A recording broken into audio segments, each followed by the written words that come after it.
Hello, Peta here at La-Artistino. Today I want to show you a new colouring book. This one is called Spirit and Fantasy Colouring Book by Michelle Tracey. Michelle Tracey is an Australian fantasy artist who got her start in graphic design. What she's done with this book, she's taken some of her best work and she's converted the images into line art for you to colour. Now this book is an Amazon print. Again, if you're familiar with the Amazon printed colouring books, you've got the same sort of fairly thin paper like photocopy paper. The pictures are very clear. There is no pixelisation in the artwork. This front page with the Greyscale does have a bit of pixelisation, but the rest of it is crystal clear. Now it's thin paper. I won't go into all the details of how different media react. I'll just give you a brief show of a previous Amazon print that I used to demonstrate how different media will work on this paper.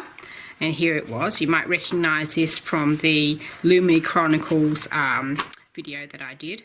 Basically, pencils are fine, but there will be some white speckling throughout because of the texture of the paper. You can use burnishing techniques or other techniques to get rid of that speckling and bring more of the colour out. Wet media, not really very good at all. It tends to buckle the paper very much.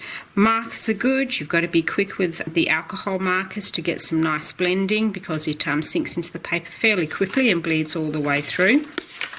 Water-based markers won't be able to do any real blending with it, but you can get some nice techniques out of them. And basically everything wet will bleed or show through the paper.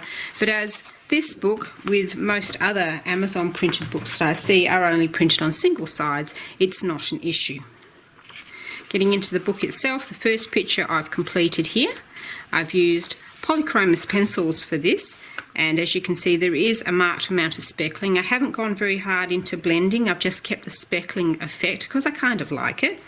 And you can layer quite a bit on this paper. It's not the best paper to colour in, but it's still fine. It's you can get some nice effects with it. If you were to go over it with different media that you use to break down the binder in the pencils and smooth it all out, you'd get rid of that speckling effect. And those sort of things are petroleum jelly is one that can be used, or the rubbing alcohol is another one that's popular. And there are different videos online that tell you different things that you can use. Anyway, that's the only picture I've done in this book, but I'll show you what the other ones are. As you can see, it's all very much fantasy based and very beautiful. It's a very, very nice line art. Looks very smooth with a wide variety of fantasy style pictures, mostly dealing with beautiful women. We've got this little border around here. It's a little fussy, so you have to work out what you're going to do with that, or you could just leave it as a white border. They're all very pretty art. Now, Michelle is quite a good artist. Now, this isn't the only version of the book you can get. There is a second version which has full colour plates of each picture on the opposing side. I don't have that to show you, but if you're the sort of person who likes to have a guide as to how to colour, then that would probably be the preferred book. I can't comment on the paper quality of that book. Of course, I don't have it with me. I assume with it being a colour print on the other side, it will be a different paper, maybe a bit thicker and able to handle colouring better than this paper. But this paper does all right. And if you like this kind of art, it's really top of the game sort for this style of art. It's realistic figures, with a very nice fantasy spin to them. Now the first half of the book, as you can see, were all portrait, and now if you go to the second half of the book, all the pictures are landscape. There's a nice border between the edge of the artwork and the centre, so you can take these out fairly easily without damaging the artwork. There's no perforations though, so there's no perforation guide. Looking through, and I think there's about, I'm not quite sure, I think there's about 40 pieces in this. So there's a fair amount of art to choose from.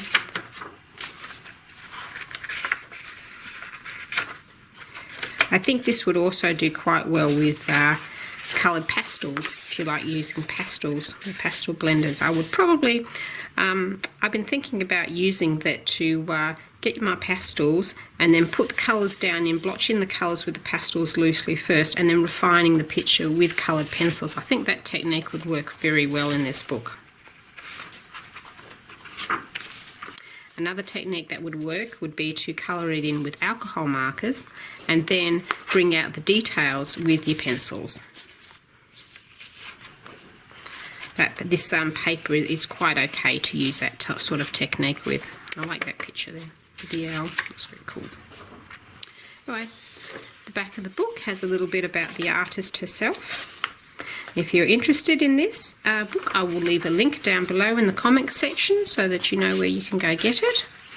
And that's enough for today for this review. So until next time, happy colouring!